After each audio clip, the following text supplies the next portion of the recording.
어린이들의 멘탈 강화 방송 돈다방 미쓰리 1월 20일 금요일 방송 시작하겠습니다. 작년 11월에 2023년 탁상 달력을 하나 구매해서 사용하고 있는데요. 그 달력에는 쉬는 날짜의 글씨 표시가 크게 확대되어 있습니다. 1월달 달력을 보면요. 1월 21일부터 23일까지만 글씨가 크게 확대되어 있길래 저는 그동안 올해 설 연휴 엄청 짧다. 되게 좋다. 주식시장 바로 열리니까 라고 좋아했는데 어제 달력에다 뭘 적으려고 이렇게 봤더니 1월 24일 화요일 날 대체 공휴일이라고 써 있는 거예요. 그래서 순간적으로 멘붕이 됐습니다. 대체 공휴일은 원래 쉬는 날인데 아닌가? 그래서 검색을 해봤죠. 대체 공휴일 쉬는 날이 맞았습니다. 예, 제가 달력만 믿고 살다가 큰일 날 뻔했네요. 자, 대한민국 2023년 1월 주식시장은 설 연휴가 끝나는 1월 25일부터 설 연휴 이후부터 이제 진짜 음력으로 본격적인 2023년도 주식시장이 펼쳐집니다. 자, 여러분들 설 연휴 지난 다음에 정말 화이팅 하시고요. 오늘 돈다방 미쓰리는 1월 19일 목요일 뉴욕 증시 마감 현황을 점검해 보도록 하겠습니다. 자, 주식시장의 기본은 이런 거죠. 인생이나 주식이나 한쪽 방향으로만 계속 가는 건 없다. 지금이 만약에 2019년이나 2017년 그때 같은 유동성 장세, 돈이 계속 주식시장에 유입이 돼서 어찌 보면 실적이고 나발이고 다 필요 없이 돈이 주식을 끌어올리는 그런 주식시장에서는 쭉 상승하다가 하루 이틀 아름다운 조정을 받고 또 쭉 상승하고 그런 랠리를 펼칠 수 있지만 올해는 그런 장세가 아니다라는 이야기를 제가 계속 되풀이해 드리고 있습니다. 그리고 뉴욕 증시 같은 경우에는 일단 뺄 생각은 없다. 크게 하락시킬 생각은 없다. 그렇다고 또 막 상승시킬 생각도 없다. 이런 이야기를 여러분들께 계속 가스라이팅 해드리고 있습니다. 자, 이날 뉴욕 증시 3대 지수 모두 하락했습니다. 다우지수가 0.76, S&P 500이 0.76, 나스닥이 0.96% 하락했습니다. 자, 이날 하락한 이유는요.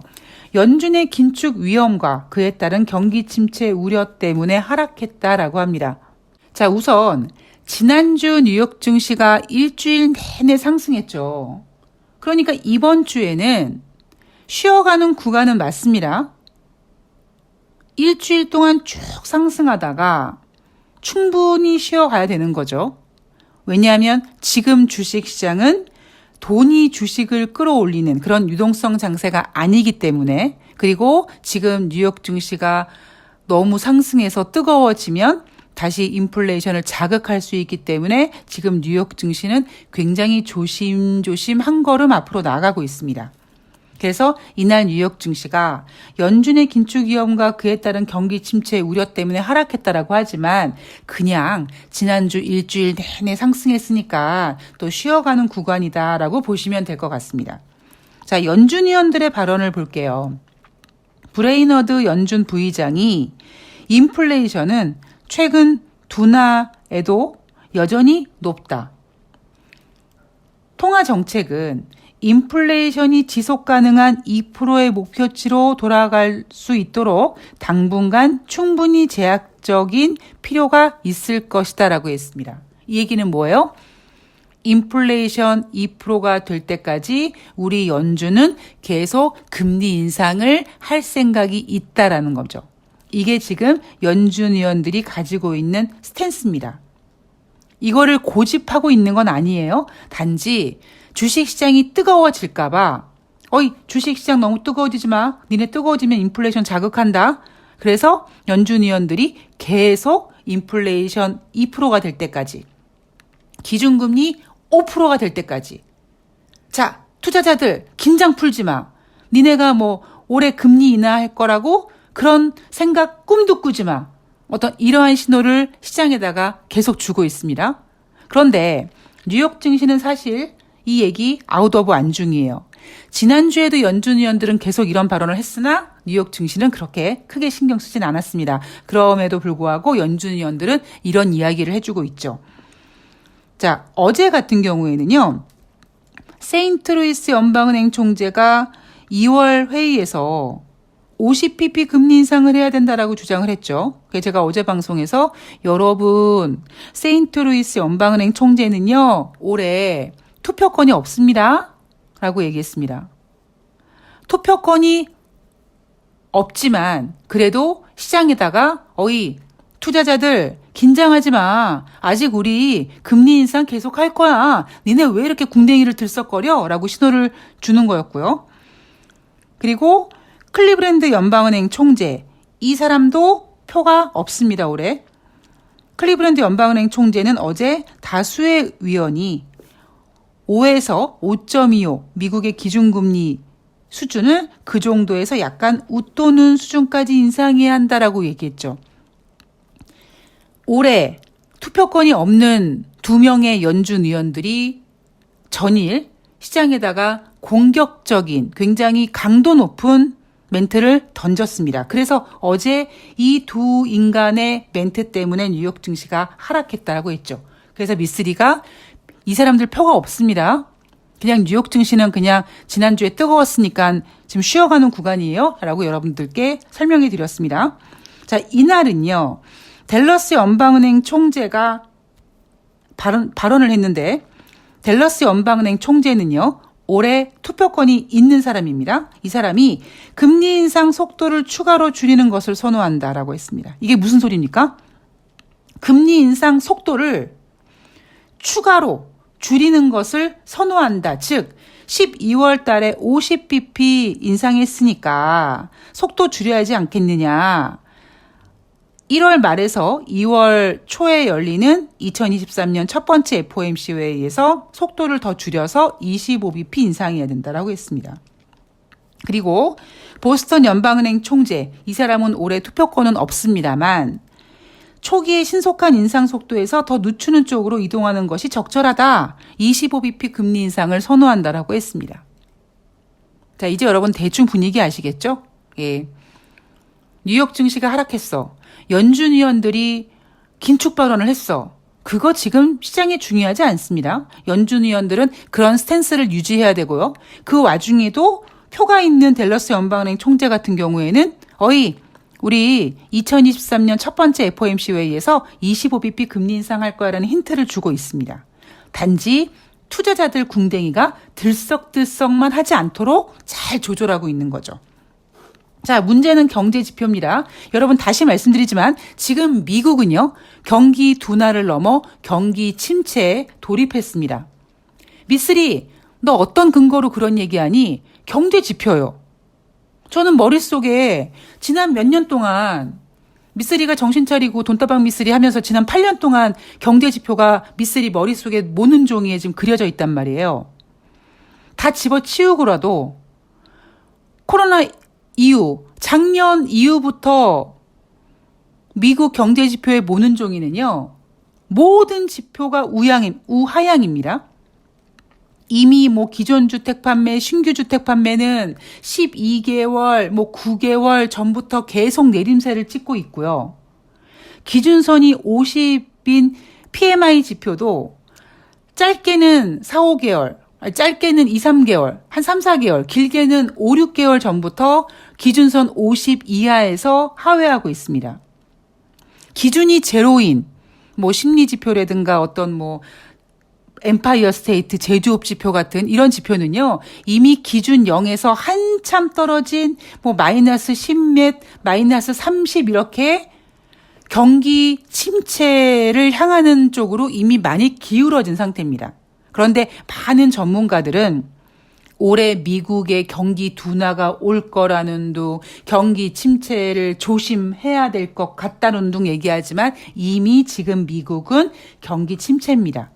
단지 주식시장은 이미 그런 거를 좀 미리 반영한 부분도 있고요. 그리고 지금 뉴욕 증시를 크게 빼지 않기 위해서 경기 침체라는 부분보다는 인플레이션 둔화되는 쪽에 초점을 맞췄다라는 것이 지금 뉴욕 증시의 키포인트입니다.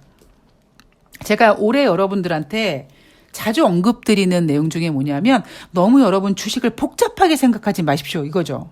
제가 하다 여러분 뭐 제 집에 오시면 저는 모니터 달랑 하나 가지고 주식 매매하고 우리 집에는 주식 관련된 책이 아무것도 없어요.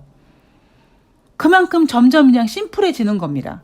왜냐하면 생각이 많아지고 여러분들이 체크해야 될 것들이 많아지고 그래봤자 매매에는 여러분 투자에는 도움이 안 돼요.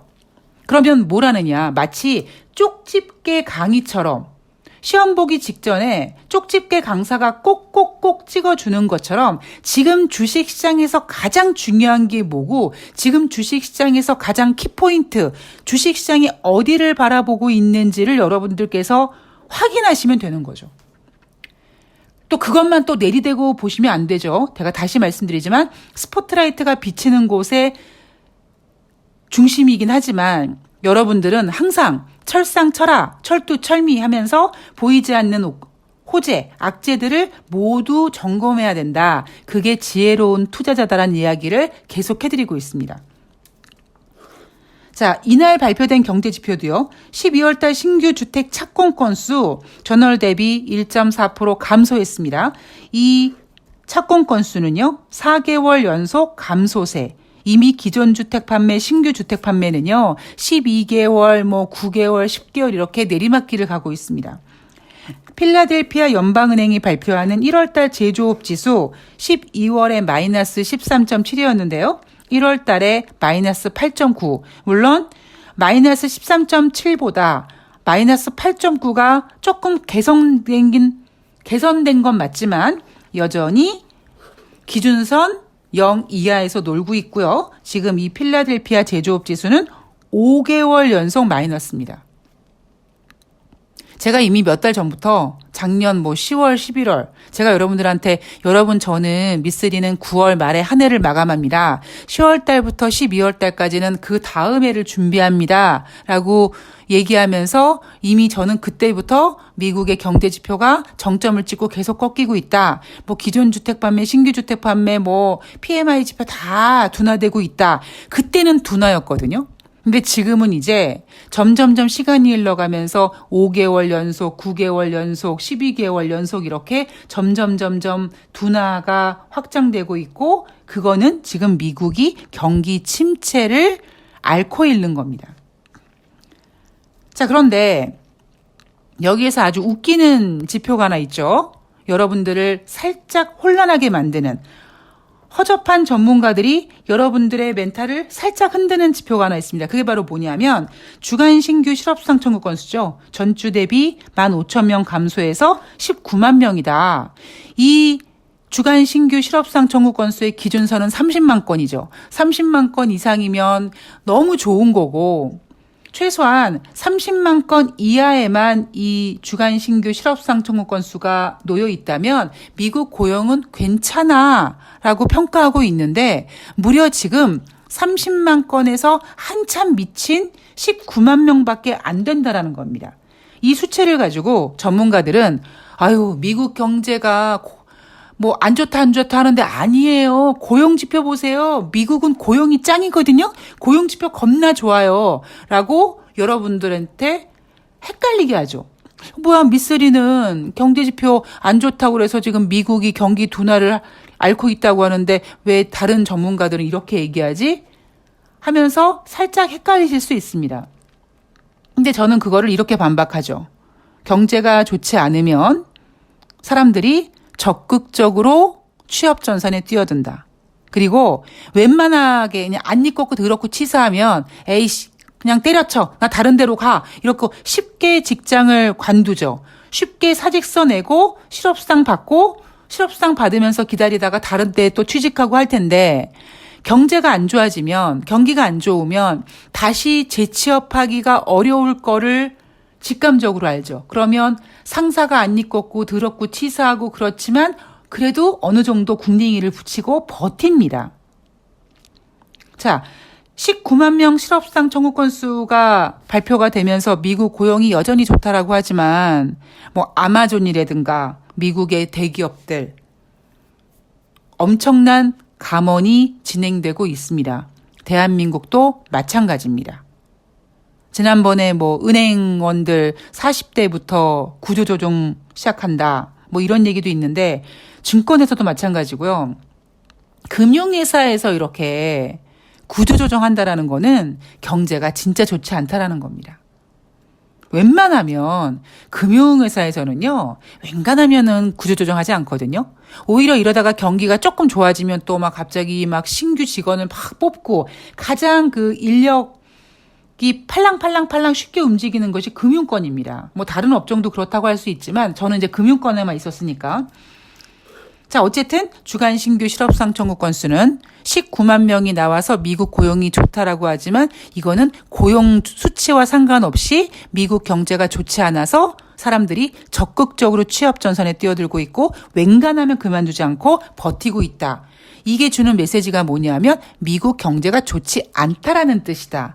라고 정리를 해드리면 여러분들 머릿속에 좀 뭔가 이렇게 정리가 되실 겁니다. 자, 그래서 뉴욕 증시는 하락했습니다. 제가 지난주 일요일 날 1월 달 주식시장 흐름을 쭉 읽어드리면서 고용지표 좋다고 포장할 거고 인플레이션 지표는 꺾일 거며 그 꺾인 지표의 바통을 이어받을 것은 금융주의 실적이다. 금융주의 실적이 안 좋다라고 눈높이를 많이 낮춰놓은 상태에서 예상치보다 상회하는 금융주의 실적을 보고 뉴욕 증시가 활짝 하고 웃었는데 그 다음 주, 그러니까 이번 주에 돌아와서는 첫 번째, 이제 지난주에 발표했던 은행주와는 다른 또 다른 금융주, 골드만삭스의 어닝 쇼크로 조정을 받기 시작했고, 그리고 이제 점점 뜨거웠던 주식시장을 식히는 구간인 거죠.